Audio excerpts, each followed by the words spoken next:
वैसे मैं कहूँ कि डेरिवेशन के हिसाब से बिल्कुल इलेक्ट्रोस्टैटिक जैसा है, लेकिन फील करने में ज़्यादा अच्छा है। ये वाला तुम्हें ज़्यादा अच्छे से फील होगा, इसलिए मैं कहता हूँ अगर तुम्हें कितने से अच्छे से भी आता हो, लेकिन फिर भी इसको एक बार देखना ताकि तुम्हें और बेहतरीन तरीके से समझ में आने लगेगा। क्योंकि यूट्यूब पे तुम्हें ऐसी वीडियो देखने को मिल जाएंगी जहाँ से इससे रिलेटेड काफ़ी ज़्यादा बनाएंगे, जहाँ एक्सपेरिमेंट करके दिखाया गया है कि मतलब बहुत बेहतरीन बन जाता है। तो वो मैग्नेट बहुत इंटरेस्टिंग है, वो बहुत इंटरेस्टिंग टॉपिक है। और मेरा मानना रहता है कि पढ़ाई कुछ भी पढ़ो बहुत इंटरेस्टिंग होना चाहिए, वो तुम्हें फील होना चाहिए। देखो हम बात करते हैं तो अपने पास मान लेते हैं कि हमारे पास मैग्नेटिक फील्ड है। देखो जैसे हम मान के चलते हैं कि मैग्नेटिक फील्ड का डायरेक्शन कुछ इस तरीके से है। कैसा है? इस तरीके से है। देखो मैग्नेटिक फील्ड और इलेक्ट्रोस्टैटिक में कुछ एनालॉगस बनाया है कि डायपोल पोल स्ट्रेंथ बनाया है चार्ज की जगह। हम सब कुछ पढ़ेंगे, कोई देखो ऐसा जितना पढ़ लेंगे ना कि तुमसे कोई दिक्कत रह नहीं जाएगी। देखो चलो अपन आप क्वेश्चन करना स्टार्ट करते हैं, बहुत मज़ा आएगा देखना। देखो जैसे हम मान लेते हैं कि हमारे पास मैग्नेटिक फील्ड है, मैग्नेटिक फील्ड यहाँ से यहाँ जा रही है। मैं कहूँगा जब भी तुम मैग्नेटिक फील्ड पढ़ा करो तो सबसे पहले तुम्हें इसके डायरेक्शन के बारे में पता होना चाहिए। ये जो डायरेक्शन है, अंदर का डायरेक्शन है और बाहर का डायरेक्शन कुछ इस तरीके से होगा। समझे कि नहीं समझे? कि मैग्नेटिक फील्ड नॉर्थ से निकलती हैं और साउथ में एंटर करती हैं। इसका मतलब यहाँ कहीं नॉर्थ होगा और यहाँ कहीं साउथ होगा। बेसिकली यही मतलब हुआ कि नहीं हुआ? जहाँ से मैग्नेटिक फील्ड आ रही हैं मतलब उसका मतलब वहाँ नॉर्थ था, और जहाँ जा रही वहाँ साउथ होगा। अब देखो मान लो तुम गए हो बाजार से एक बार मैग्नेट लेके आए। बार मैग्नेट इस तरीके से होती है, मतलब क्यूबाइट शेप में होती है। तो हम गए और इस तरीके से अपन लोग ले आए और हमने इस तरीके से रख दी।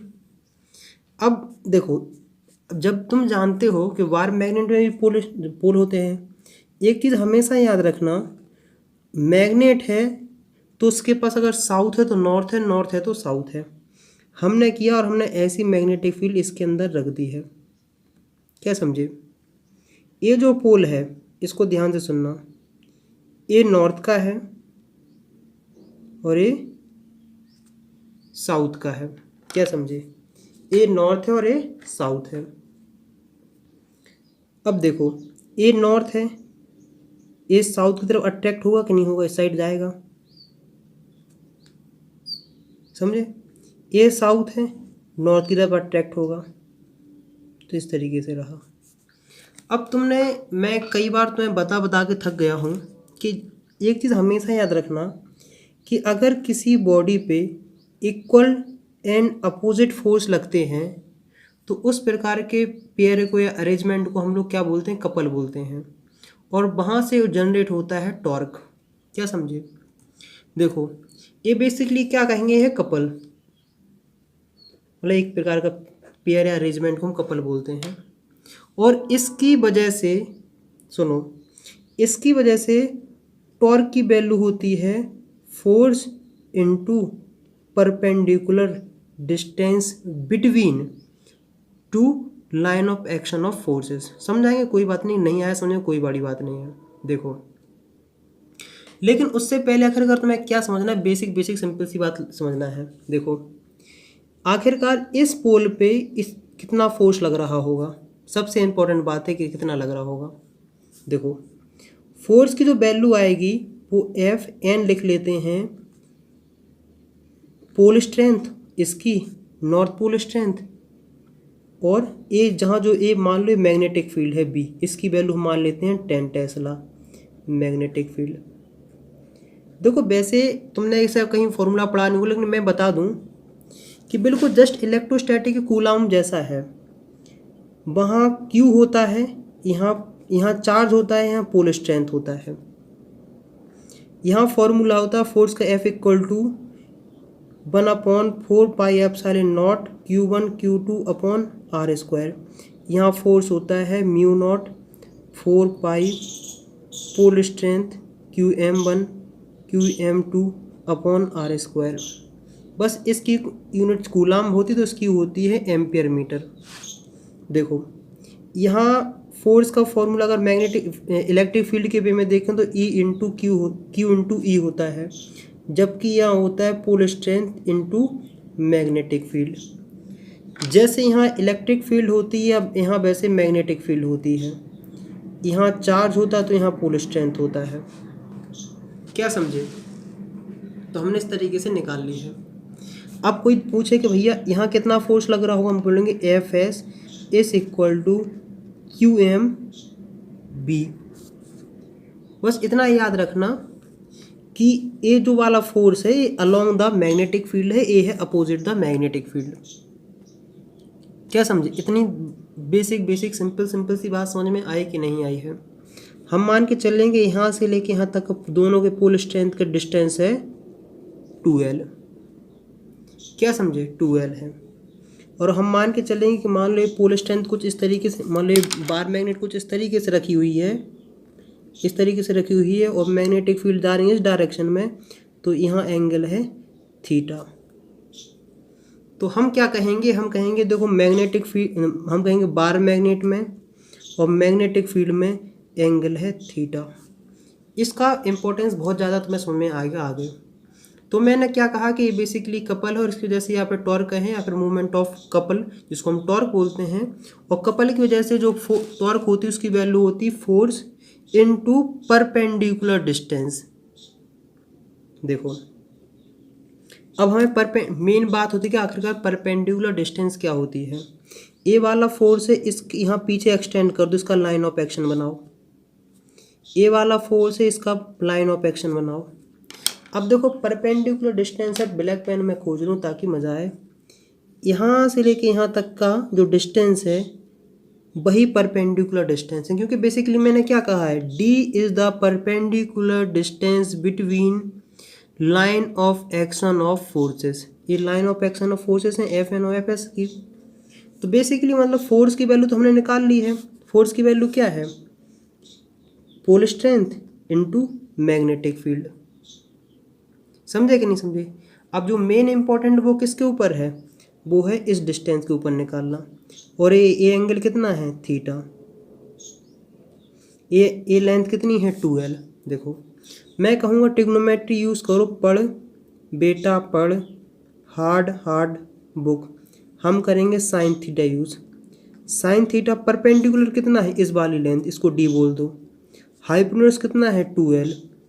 तो D equal to 2L sine theta. क्या समझे? कितनी आसान तरीके से अपन ने निकाली ना D।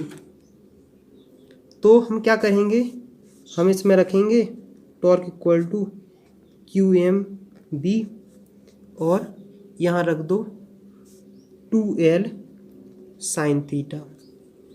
अब देखो अब हम क्या करेंगे, QM 2L B sine theta. तुम एक चीज़ जानते हो कि नहीं जानते हो कि 2L QM को हम लोग बोलते हैं मैग्नेटिक डाइपोल मूवमेंट। तो M B sign theta, torque की वैल्यू क्या गई है? MB sine theta. यहाँ तक दिक्कत कोई समस्या मेरे हिसाब से तो नहीं होनी चाहिए। अब तुम्हारे दिमाग में आ रहा होगा भैया ये वेक्टर क्वांटिटी है, टॉर्क वेक्टर क्वांटिटी है, तो इसको आप वेक्टर के फॉर्म में लिख के दिखाइए। और अगर ये वेक्टर अगर आप लिख दोगे अच्छी बात है, तो डायरेक्शन के बारे में इन्फॉर्मेशन प्रोवाइड करिए। मैं कहूँगा कोई बात नहीं, सब कुछ बताएंगे, घबराने वाली बात नहीं है।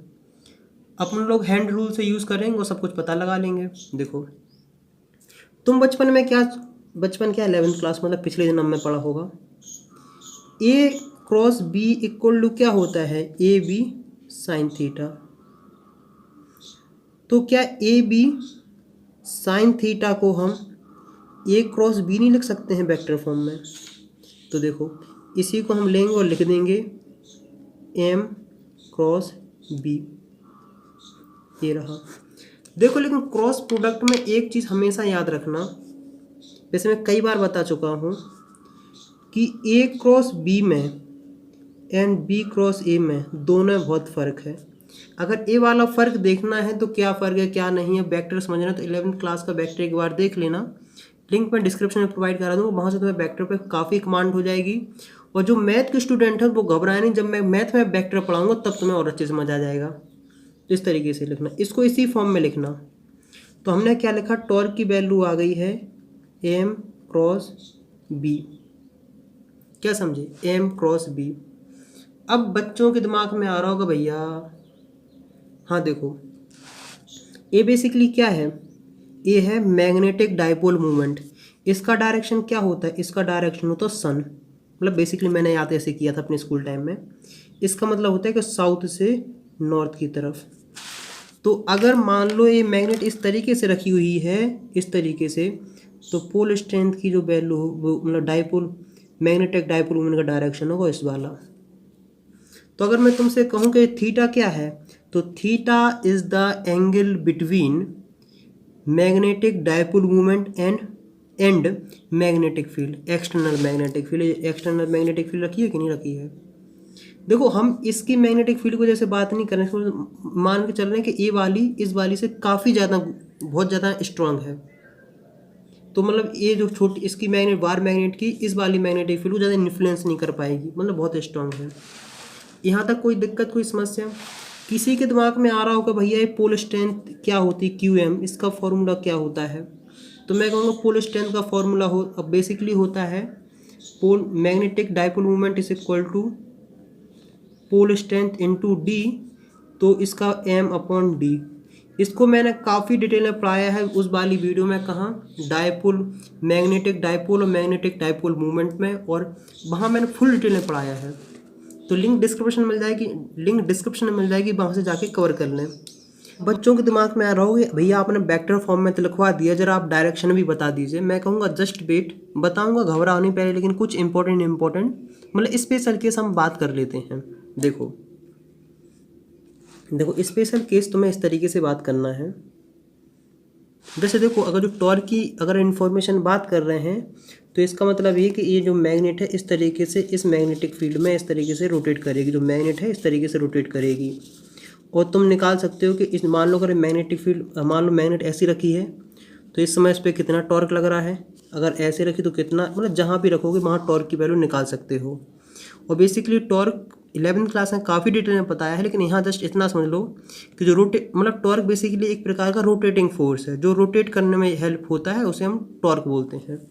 और जिसके दिमाग में काफ़ी ज़्यादा क्वेश्चन उछल गए होंगे, तो 11वीं क्लास में मैंने सारे डाउट्स क्लियर किए हैं, जस्ट यहाँ समझाने के लिए है। देखो जो जेईई मेंस नीट इन सब की प्रिपरेशन कर रहे हैं, तो 11वीं क्लास वाली वीडियो कवर कर लेना, तुम्हारे लिए बहुत फ़ायदा रहेगा। देखो हम 3 केसेस के ऊपर बात करते हैं।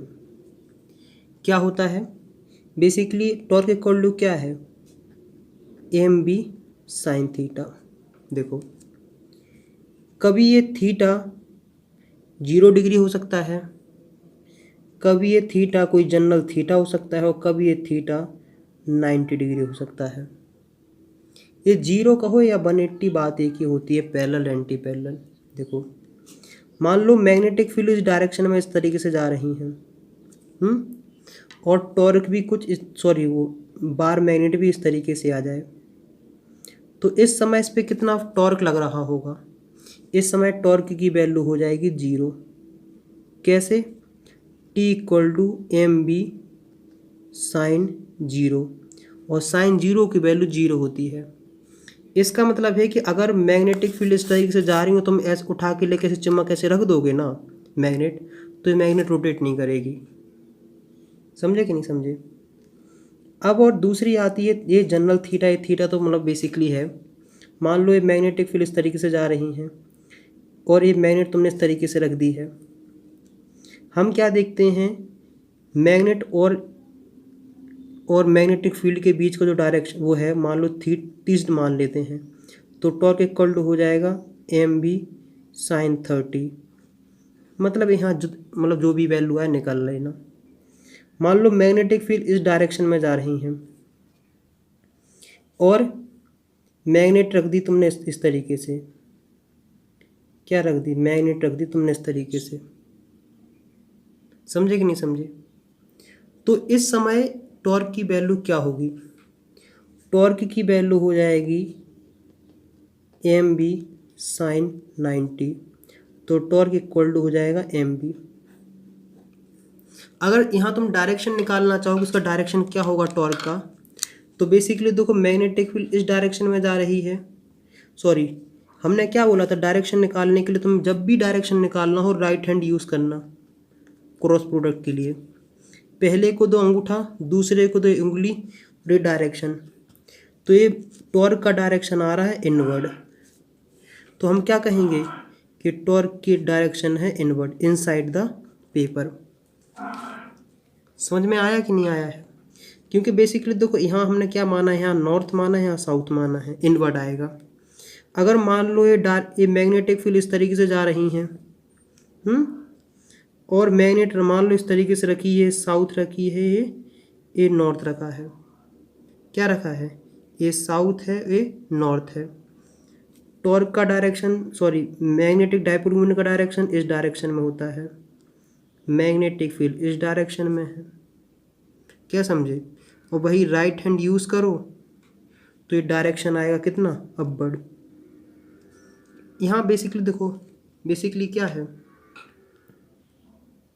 ये अभी हाथ घुमा नहीं पा रहा हूँ मैं। देखो अंगूठा इस साइड आना चाहिए, ये पहली ए वाली फिंगर इस डायरेक्शन में आना चाहिए, जहाँ तीन फिंगर आएंगी ना वो डायरेक्शन होगा। तो मुझे उम्मीद है कि अब तक तुम्हें काफ़ी हद तक समझ में आ गया होगा। अब बात होती है कि मिनिमम या मैक्सिमम टॉर्क की वैल्यू कब होगी। तो देखो मिनिमम टॉर्क की वैल्यू कब होती है, जब थीटा की वैल्यू 0 या 180 हो। समझ रहे कि नहीं समझ रहे? तो टॉर्क की मिनिमम वैल्यू होती वो है 0। और आखिरकार टॉर्क की मैक्सिमम वैल्यू क्या होती है, जब थीटा की वैल्यू हो 90 डिग्री। तो ये रही टॉर्क की मैक्सिमम वैल्यू। क्या समझे? यहाँ तक कोई दिक्कत, कोई समस्या? मतलब हम क्या कहेंगे, टॉर्क की मिनिमम वैल्यू 0 है और टॉर्क की मैक्सिमम वैल्यू है mb। तो जो भी वैल्यू और 0 से लेके mb के बीच में ही सारी वैल्यू लाई करेंगी। इतना भी हो सकता है। मुझे उम्मीद है कि यहाँ तक तुम्हें काफ़ी हद तक समझ में आ गया होगा। क्या समझे? यहाँ तक तुम्हें काफ़ी हद तक समझ में आ जाना चाहिए। अगर कोई दिक्कत, कोई समस्या रह गई हो तो कमेंट्स में लिख के मुझे बताना। समझे कि नहीं समझे? कि कमेंट्स में लिख के बताओगे तो बहुत सही रहेगा। क्वेश्चन करने से पहले एक थोड़ा डाउट्स क्लियर कर देते हैं। कई बच्चों के दिमाग में आता है कि भैया आप ज़रा SI unit of magnetic movement बता दीजिए। मैग्नेटिक मूवमेंट बेसिकली एक तो इसकी यूनिट होती है एम्पियर मीटर स्क्वायर, इसको काफ़ी डिटेल में पढ़ रखा होगा। लेकिन एक जो यूनिट आती है वो आती है जूल पर टेस्ला, उसके बारे में यहाँ डिस्कशन करने वाले हैं। देखो बेसिकली क्या टॉर्क इक्वल टू क्या है, mb साइन थीटा। देखो एक चीज़ याद रखना, ये मास नहीं है, ये है मैग्नेटिक डायपोल मूवमेंट। तो m इक्वल टू हो जाता है torque upon b sign theta. क्या समझे? b sine theta. अब इसकी यूनिट क्या होती है, इसकी यूनिट होती है न्यूटन मीटर, ऐसा यूनिट बोल रहे हैं। इसकी यूनिट होती है टेस्ला। और न्यूटन मीटर की जो अगर कॉम्बिनेशन देखो तो वो यूनिट हो जाती है जूल। तो यूनिट हो गई है जूल पर टेस्ला। मैग्नेटिक मूवमेंट की एक और, मैग्नेटिक डायपोल मूवमेंट का एक यूनिट और आ गया जिसका नाम है जूल पर टेस्ला। मुझे उम्मीद, अब देखो हम क्या करते हैं, क्वेश्चन करते हैं जहाँ से तुम्हें और अच्छे से सब कुछ क्लियर हो जाएगा। पोटेंशियल एनर्जी भी करेंगे, घबराओ नहीं, लेकिन उससे पहले एक क्वेश्चन करेंगे तो बेहतर रहेगा तुम्हारे लिए। देखो CBSE में आया था magnetic needle of magnetic movement. मान लो देखो कुछ क्वेश्चन तुम्हारे पास इस तरीके से है। क्या है? इस तरीके से है।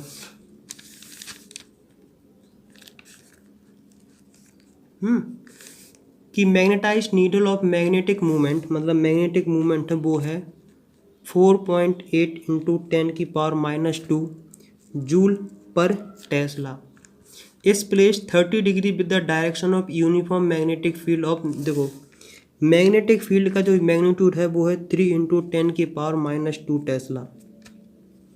और हमने क्या देखा है कि और थीटा की वैल्यू है वो है 30 डिग्री। तो what is the torque acting on the needle. तो मान लो मैग्नेटिक फील्ड इस तरीके से है और रखा है, इस तरीके से रखा है नीडल, मैग्नेटाइज्ड नीडल। तो इस समय इस पर कितना टॉर्क लग रहा होगा, तो टॉर्क की वैल्यू क्या होगी, M B sine theta. M की वैल्यू 4.8 इंटू 10⁻², बी की वैल्यू 3 इंटू 10⁻², साइन 30 की 1/2। सॉल्व करके लाओगे आंसर आ जाएगा, आंसर हो जाएगा 2.4 इंटू 3, 12 6 10⁻⁻4 जूल। तो यहाँ तक कोई दिक्कत, कोई समस्या मेरे हिसाब से तो नहीं होना चाहिए। अब एक अपन सस्ता सा सिंपल सा क्वेश्चन करते हैं, AB CBSE में आया था, आसान है बिल्कुल, परेशान होने वाली बात नहीं है। देखो क्वेश्चन है, a short bar magnet placed with it axis at 30 degree to uniform magnetic field फलाना ढिकाना ढिमकाना, जिसकी वैल्यू है 0.2 tesla, experience a torque of 0.06 newton meter, calculate the magnetic movement of magnet. सबसे इम्पोर्टेंट बात है तो यही निकालना है कि पोटेंशियल है, हाँ एक जो पोटेंशियल एनर्जी वाला कॉन्सेप्ट बड़ा कमाल का है, 2018 में से क्वेश्चन आया तो बहुत इंपॉर्टेंट है। अगर तुम्हें उसका रियल फील नहीं होता है तो नेक्स्ट वीडियो ज़रूर देखना, फुल डिटेल में बताया जाएगा, सब टाइप के तुम क्वेश्चन कर लोगे, रियल फील तुम्हें समझ में आएगा वहाँ से। देखो मान लो मैग्नेटिक फील्ड इस तरीके से इसमें रखा है बार मैग्नेट, और ये जो डायरेक्शन बना रहा है उसकी थीटा की वैल्यू है वो है 30 डिग्री, टॉर्क की वैल्यू है वो है 0.06 न्यूटन मीटर, वो जो एक्सटर्नल मैग्नेटिक फील्ड है उसकी वैल्यू है कितनी, 0.2 टेस्ला। तो इस क्वेश्चन में कहा गया है कि magnetic movement of bar magnet, जो मैग्नेट है ना उसका मैं क्या निकालना है, मैग्नेटिक मूवमेंट निकालना है। देखो एक इम्पॉर्टेंट बात बता दें कि टॉर्क इक्वल टू है एम बी साइन थीटा। ये अपने पास जनरल फॉर्मूला आ चुका है। तुम्हारे पास कोई भी कैसी भी मैग्नेट हो, मतलब तुम्हारे पास कैसा भी डाइपोल मैग्नेटिक डाइपोल मूवमेंट हो, फॉर्मूला यही लगाना टॉर्क निकालने के लिए। और टॉर्क होगा तो मतलब रोटेशन भी वहाँ तुम्हें देखने को मिलेगा, मतलब बहुत इंपॉर्टेंट। देखो मैग्नेटिक फील्ड का बहुत जगह रियल लाइफ में यूज़ है, बहुत जगह पंखा चलता, कूलर चलता, मिक्सी मोटर, हर जगह बेसिकली इसी सबको तो यूज़ है कि नहीं है। आने वाले चैप्टर और इंटरेस्टिंग बताए जाएंगे, बहुत मज़ा आएगा। देखो टॉर्क इक्वल टू क्या हो गया है, एम बी साइन थीटा, तो एम इक्वल टू क्या हो गया, torque B sine theta. Torque की वैल्यू कितनी है 0.06, बी की वैल्यू 0.2, साइन थीटा की वैल्यू 1/2, तो 1/2 सॉल्व करके लाओगे आंसर आएगा 0.6 एम्पियर मीटर स्क्वायर। तो मुझे उम्मीद है कि यहाँ तक तुम्हें काफ़ी हद तक समझ में आ गया होगा। देखो एक जो इसमें क्वेश्चन है, मतलब टॉपिक है, वो है पोटेंशियल एनर्जी वाला। तो मैं कहूँगा कि नेक्स्ट वीडियो 101% देखना। अगर ये वाला नहीं समझोगे तो बहुत सारे टॉपिक समझ में नहीं आएगा, क्योंकि बेसिकली हम पढ़ेंगे कि मान लो कोई टॉर्क बेसिकली बार मैग्नेट रखा है, उसको रोटेट करने में कितना वर्क करना पड़ेगा, कितनी पोटेंशियल एनर्जी स्टोर होगी, बहुत कुछ इंटरेस्टिंग है। तो नेक्स्ट वीडियो मिलते हैं नेक्स्ट टॉपिक के साथ, तब तक जय हिंद, ऑल द बेस्ट।